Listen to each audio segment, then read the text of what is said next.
reverendíssimo Padre Yuri, reverendíssimo Diácono Pedro, caríssimo povo de Deus. Normalmente, quando se fala e pensa na crucificação de Cristo, há um sentimento de dor, um sentimento de repulsa, que a gente vê esse homem, este Deus, que se esvaziou, praticou o que a gente chama em grego de kenosis, um esvaziamento total da sua divindade, se fez pequeno igual a gente, deixou-se ser levado até a cruz e esta morte terrível. E aí a gente pensa assim, não, mas a cruz é um sinal de dor, e talvez seja mesmo, mas para nós católicos, principalmente nessa festa da exaltação da Santa Cruz, a gente realmente medita esta morte de Jesus. E quando a gente vê e sente realmente o que é essa morte, a gente passa a entender muita coisa do que a gente às vezes não entende no nosso cotidiano. Porque às vezes a nossa vida está igual lá o povo da primeira leitura, que a gente pensa assim, né? O povo está lá no deserto, está reclamando de tudo. E a gente? Será que a gente reclama de tudo também? Porque se não chove, o povo reclama. Choveu, ah não, mas Deus manda muita chuva, não sei o quê. Faz frio, o povo reclama. Faz calor, a mesma coisa. E aí o povo lá no deserto reclamava do maná, reclamava dos perigos do deserto. A gente só reclama diferente. Se a gente tem um carro do ano, lançou um novo, eu tenho que trocar de carro. Lançou o iPhone 17 Pro Max. Aí a juventude, eu sei que os jovens gostam desse tipo de celular aí. Eu tenho que trocar de celular, porque eu estou fora da moda. Eu estou fora do clubinho. E a nossa realidade se repete. Porque às vezes a gente pode até querer julgar o povo antigo lá do deserto. Mas esse povo é chato, reclama de tudo. Deus manda o maná do céu, reclama. Não manda, reclama. Manda Moisés abrir a água lá na rocha, aí o povo reclama da água. Nada muito diferente, né? E aí, chega as serpentes. As serpentes que começavam a realmente a matar o povo de Deus. Aquele povo que Moisés libertou lá do Egito, que estava murmurando, Deus permite que as serpentes os ataquem. Porque esse povo está reclamando demais. E às vezes vem uns males na nossa vida para o bem. Vamos entender isso. Lá na leitura mesmo, na primeira leitura em Números, e aí é um ponto importante, porque às vezes a gente chega na missa, a gente não presta atenção nas leituras, que a gente pensa assim, eu vou confiar no padre, o que o padre falar tá bom, mas a gente precisa fazer realmente essa experiência. Se a gente chega mais cedo na igreja, a gente consegue ler todas as leituras, e aí a gente está por dentro do assunto. E aí se o padre ou o seminarista fala alguma coisa errada, não, o seminarista está falando coisa errada lá, ok? E aí, quando essas serpentes começam a atacar o povo de Deus, Deus pede Moisés para realmente estender uma haste e colocar uma serpente de ouro naquele lugar. E quem que é o povo que intercede a Deus? Quem que é o povo que pede para Moisés lá? Moisés, por favor, salva a gente está morrendo. É o mesmo povo que está reclamando. É igual a gente mesmo, né? A gente reclama, aí chega de última hora, Deus, como eu te amo. Aí a gente faz uma cara boa, né, para Jesus, né? Calça a nossa máscara, calça a nossa calça e vai lá assim, Jesus, eu reclamei, mas foi sem querer. Não muda muita coisa não, né? E aí, um ponto muito importante dessa leitura é realmente esta haste com essa serpente de ouro. Porque essa serpente tinha o poder de curar. E essa serpente era um sinal de Deus. Na cruz do nosso Senhor Jesus Cristo, vemos Deus. E se a serpente tinha poder para curar, imagina esse homem que é Deus, se fez tão pequeno, se fez um escravo, se fez tão pequeno, por amor a cada um de nós. E às vezes a gente fica com medo, né? Será que a cruz tem poder mesmo? E cruz não é amuleto não, tá? Porque às vezes a gente pensa que cruz é amuleto também. Vou pôr uma cruz aqui na minha casa, mal nenhum vai entrar aqui. Depende. Depende de você, porque a cruz não é esse amuleto. A cruz é sinal deste Deus que nos amou tanto, desse amor que nos constrange, mas nos constrange tanto que não tem jeito de amar Jesus. A pessoa que fala que não ama Jesus é porque não conhece Jesus. Até mesmo os ateus, quando eles vão negar a existência de Deus, ao negar a existência de Deus, eles estão acreditando que Deus existe. Parece complicado de entender, mas a gente precisa realmente entender que este homem é o nosso Salvador. E se a gente tem essa possibilidade de salvação, se a gente tem essa possibilidade de estarmos um dia no céu com Ele, é porque Ele se esvaziou da sua divindade, se fez um de nós e subiu nessa cruz. Ele é o sumo pontífice. O que é isso? O pontífice é aquele que constrói a ponte que liga com o céu novamente. O que o pecado de Adão quebrou a ponte, Deus vem e renova essa ponte. E para a gente entender bem essa situação dessas cruzes da nossa vida, eu quero trazer uma reflexão de 3 tipos de cruz na nossa vida. O primeiro tipo de cruz que chega na nossa vida é aquela que chega sem avisar. Mas como assim, Rede? Cruz que chega sem avisar. Sabe aquela doença, aquela perda de um ente querido? Às vezes pode ser o seu filho ou a sua filha que tem alguma dependência química. Às vezes está lá no mundo das drogas e você vem aqui rezar por ele, integrar ele. Às vezes é seu esposo, a sua esposa que tem alguma questão. Sabe esse tipo de cruz? Ela chega sem avisar. E aí às vezes a gente até cai em algum tipo de egoísmo. Quer ver um exemplo? Quando tem uma mulher grávida. Aí a gente geralmente pergunta assim, é menino ou menina? Ainda a gente não sabe. Aí normalmente vem acompanhado de, mas vindo com saúde, tá bom. Mas e se não vier com saúde? Vai jogar fora? Se não vier com saúde, vai desistir? E aí esse tipo de cruz que às vezes chega sem a gente preparar. E esse tipo de cruz não adianta.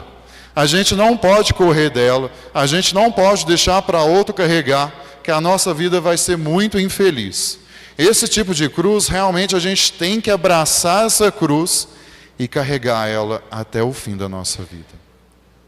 E aí, existe um segundo tipo de cruz. A cruz que a gente escolhe. E uma cruz que não é nossa. Sabe aquelas más escolhas que a gente faz? Às vezes a gente sabe que é errado, sabe que é pecado, mas continua vivendo essa vida miserável.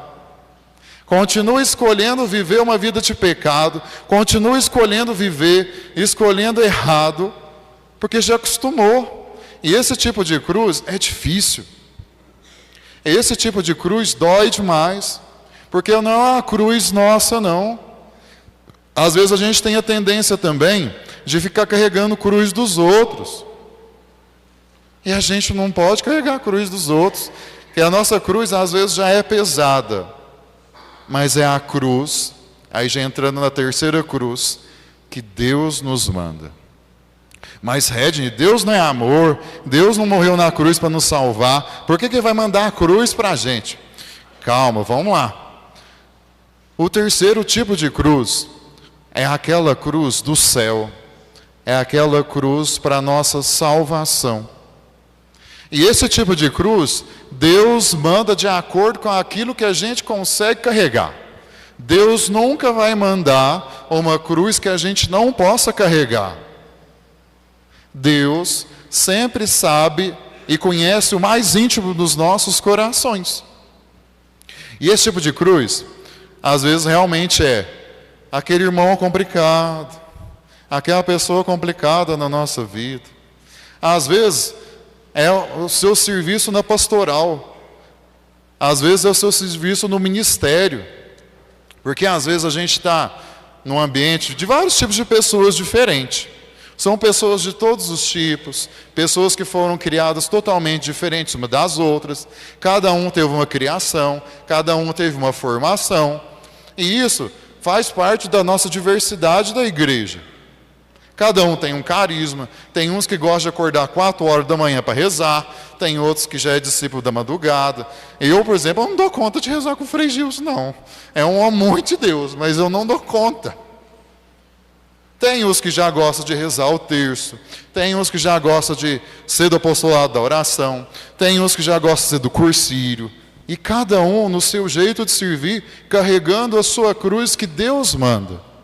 E essa cruz é uma cruz que você não carrega sozinho, é uma cruz que Deus carrega com você. Sabe por quê? Você pode ver a diferença. Porque quando a gente está dentro da igreja, a gente pensa assim, né? Ah, agora eu vou servir o Senhor, agora eu vou ser ministro da Eucaristia, agora eu vou ser da Irmandade do Santíssimo, agora eu vou ser de não sei qual movimento. Agora minha vida vai melhorar. Às vezes não, às vezes a cruz fica mais pesada ainda.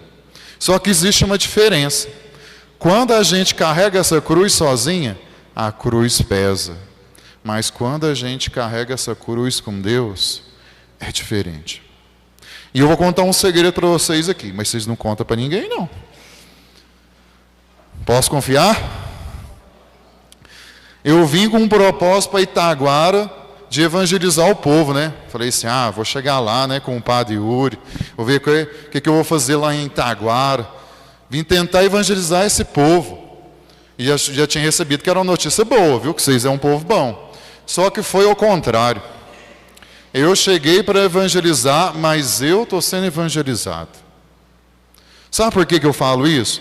E não é para levantar o ego de vocês não, viu? Que a cruz pesa mais ainda. A responsabilidade aumenta. Mas é um povo que com o seu jeito de ser, com o seu jeito de amar, com o seu jeito de estar, está junto com a igreja. Quer um exemplo? Vou citar eles porque eles são os mais novinhos da paróquia, tá, gente? Mas, por exemplo, o povo do EAC. Tem uma turma do EAC aí, ó. Tem 2 ali, tem uma turma misturada aí. Chamei 6 casais loucos e 6 adolescentes pior que eu. De repente, vamos montar o EAC. Vamos. De repente, esse povo começou a fazer barraca, não sei o quê, não sei o quê, não sei o quê. Faz rifa, faz bandeira, faz camiseta. Eu tô assim, calma. Eu que era para estar animando, né? Vamos, gente, vamos. Não, esse que está me animando. Eu tenho que frear eles. E isso é carregar a cruz com alegria. Porque a gente tem uma mentalidade de cruz ser uma coisa pejorativa, ruim, dolorosa. E não, a cruz é uma coisa boa. Sabe quando tira a gente do nosso conforto, da nossa casa? Porque é muito fácil. E aí, eu não vou puxar a orelha de ninguém não, mas aí é muito fácil a gente vir só na missa. É muito fácil eu, como seminarista, estar aqui falando e não viver o que eu falo. É muito fácil o Bruno estar ali cantando os louvores para Deus e ele não viver a vida que ele vive. É muito fácil. Às vezes, por exemplo, o padre Yuri recebeu o óleo na mão e não viveu uma vida de acordo com a realidade que Cristo nos pede. Às vezes é muito fácil. Às vezes é muito fácil até para Dom Miguel receber o óleo na cabeça, ser ungido como bispo e não viver uma vida de acordo com o Evangelho, de viver uma vida que não é aquela que Cristo nos pede. É muito fácil. Por isso, nesse dia da exaltação da Santa Cruz, quero convidar você realmente a viver a santidade desse dia. Hoje temos uma temática também, dessa temática nossa da esperança, a esperança no nosso cotidiano como vida de santidade. E o que é viver a santidade no nosso cotidiano? É viver o que você faz com muito amor. Vou dar um exemplo para vocês, contar a história de um menino, canonizado recentemente, São Carlos Acuti. Vocês devem ter ouvido falar desse menino, né? O que o menino fazia de extraordinário? O que o menino fazia diferente? Nada. Que às vezes a gente vê os grandes santos, né? Por exemplo, São Pio de Pietrelcina. O homem levitava, o homem tinha visão. A gente pega outros santos, teve chagas de Cristo e tudo mais. Mas aí chega Carlo Acutis. E aí não confunda Carlos Acutis com Yakult, porque Yakult é outra coisa. Mas Carlos Acutis, um menino que desde cedo, alimentado por seus pais, e pais alimentem os seus filhos com coisas de Deus. Tomem muito cuidado, o padre Romualdo já alertava ontem, os perigos da internet. O menino queria rezar. Sabe o que fazia diferente? Rezava o terço diariamente. Participava da missa quando dava. Fazia adoração quando dava. E sabe uma coisa que faz e que a gente faz às vezes, mas às vezes não faz? Evangelizar pelas redes sociais. Em vez de ficar lá postando foto assim, de todos os ângulos, mas a mesma foto, evangeliza. A paróquia, por exemplo, postou que vai ter adoração com a juventude. Ah, mas eu não vou, mas eu vou divulgar. Sabe essas coisas pequenas? Essas coisas pequenas vão mudando o mundo. E para a gente encerrar, para não bater o recorde do padre Romualdo, quero convidar você a ficar de pé, antes da gente professar a nossa fé. Isso, acorda quem estava dormindo. E eu quero convidar você, às vezes você já ouviu essa canção um monte de vezes, principalmente comigo, que eu puxo ela todo dia, toda hora.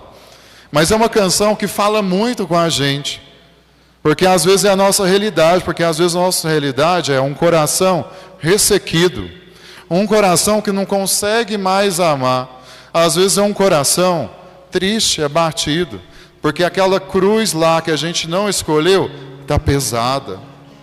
E às vezes o seu calvário realmente é muito pesado. Mas se você coloca a sua confiança naquele homem ali, sua vida vai mudar. Todo aquele que realmente faz o seu encontro pessoal com Cristo, já não é mais a mesma criatura. A gente pode tentar fugir, a gente pode tentar negar, a gente pode falar que não ama mais, mas falar, até papagaio fala. Mas o nosso coração, depois de fazer uma experiência com este Deus, não é mais a mesma coisa. Eu tentei fugir, às vezes você tentou fugir, mas a gente não dá conta. Santo Agostinho vai dizer assim: Jesus, é duro te seguir, é duro, é difícil, mas é impossível não te amar. É impossível não amar esse Deus. É impossível a gente, como católicos apostólicos romanos, aqueles que experimentamos deste Deus, não amar esse Deus. Às vezes realmente seu calvário pesou. Às vezes você ficou magoado com o seminarista, com o ministro, com o padre, com o bispo. Mas eu quero te pedir nesta noite, em nome de Jesus,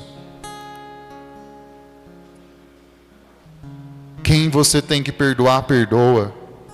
Quem você tem que amar, ame de verdade. Mas não pelo padre, não pelo seminarista, mas ame por Jesus.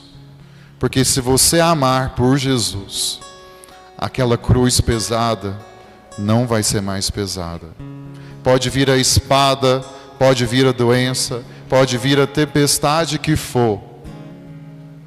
Com Cristo somos muito mais fortes. Com Cristo tudo podemos, tudo posso naquele que me fortalece. Então vamos cantar essa canção, pedindo que realmente o nosso coração seja transbordado por este amor que abraça o mundo. Impérios caíram, religiões caíram, seitas caíram, mas a igreja de Cristo continua em pé, não pelos homens, porque os homens erram, mas continua em pé, porque temos este Deus que a mantém em pé. Então eu quero convidar você a soltar a tua voz e cantar com a gente, pedindo que realmente o nosso coração ressequido, o nosso coração seco, igual estava esses dias, sinta realmente essa chuva de Deus. Somente em Ti construirei a minha casa. Solta a tua voz, canta isso. Somente em Ti colocarei minha esperança. Somente em Ti construirei a minha casa. Solta a tua voz, meu irmão, canta para Jesus, canta isso. Colocarei minha esperança. Vamos cantar isso do início, Bruno. Vamos começar novamente. Somente em Ti construirei a minha casa. Somente em Ti, Jesus, colocarei minha esperança. Somente em Ti construirei a minha casa. É em Ti, Jesus, que eu quero construir a minha casa. É a Tua santa cruz que tem poder. É em Ti, Jesus. É em Ti, minha alma achou descanso. Só em Ti eu pude respirar. Só em Ti, Jesus, canta isso. Só em Ti minha alma achou descanso. Pois só em Ti eu pude. Cresce, igreja, canta, solta a tua voz, canta para Jesus. E o meu coração, deseja Te encontrar, como a terra seca anseia pela chuva. Vem me saciar, pois eu descobri que aqui é meu. Vamos cantar isso novamente. Estenda a sua mão direita para Jesus e canta. E o meu coração deseja Te encontrar, como a terra anseia pela chuva. Vem me saciar, pois eu descobri que aqui e pode ser melhor. Solta a tua voz para encerrar. Vamos cantar isso. E o meu coração deseja Te encontrar, como a terra seca anseia pela chuva. Vem me saciar, pois eu descobri que aqui é o meu lugar. Caríssimos irmãos e irmãs, diante de Jesus, diante das suas 5 chagas, diante deste que tem poder para tudo, é o seu lugar, é o nosso lugar. Louvado seja nosso Senhor Jesus Cristo.